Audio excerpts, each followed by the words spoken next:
أعوذ بالله من الشيطان الرجيم. بسم الله الرحمن الرحيم. ألف لام ميم. ذلك الكتاب لا ريب فيه هدى للمتقين الذين يؤمنون بالغيب ويقيمون الصلاة ومما رزقناهم ينفقون. الف لام میم دا د حروف مقطعات ندی د دې مراد الله تعالی فی جنی. ذالک الکتاب د کتاب نه دلته مراد قرآن کریم دی. کتابون واحد دی د دې جمع کتبون راضی. ذالک اسم اشاره بعیده ده چې د قرآن کریم عظمت شان ښکاره کولو د پاره استعمال شوی ده. ذالک په معنا د هذا سره. المتقین د باب افتعال د اسم فاعل سعا د جمع مذکر سالم په حالت جری کې. المتقین دا جمع دا واحد د دې المتقی دی. د دې مصدر اتقاء دی او ماده د دې وقیون.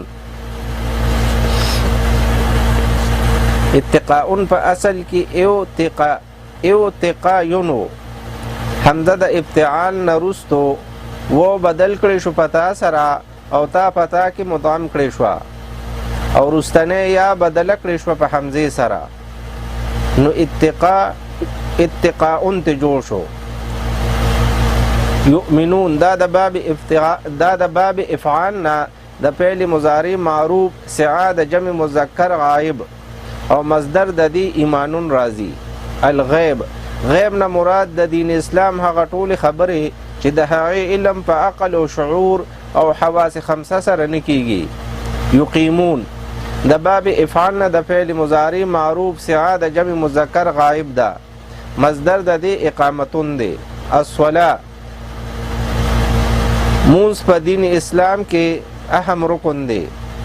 د پاکۍ په حالت کې قبله طرف ته مخ کول، تکبیر تحریمه، قیام، قرائت، رکوع، سجده او قاعده اخیره.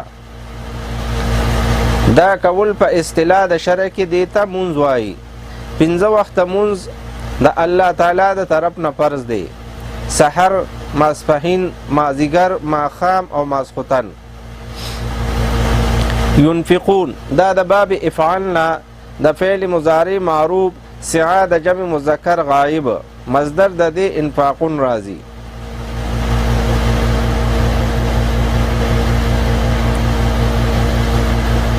الف لا بسم الله الرحمن الرحیم. شروع فنوم د الله چې ډیر مهربانه نهایت رحم والا. الف لام میم د دې په معنا مراد او مقصد الله پیږي.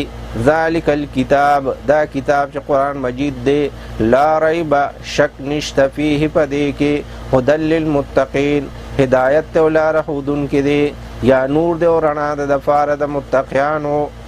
الذین متقیان او فرزګاران هغه کسان دي یؤمنون بالغیب چې ایمان ساتي په غیب باندې ویقیمون الصلاة او پابندی کوي په مانځه ومما رزقناهم او بعض د هغه مال نه چې ورکړی دی مونږ دوی ته ينفقون د الله فدینې لګی.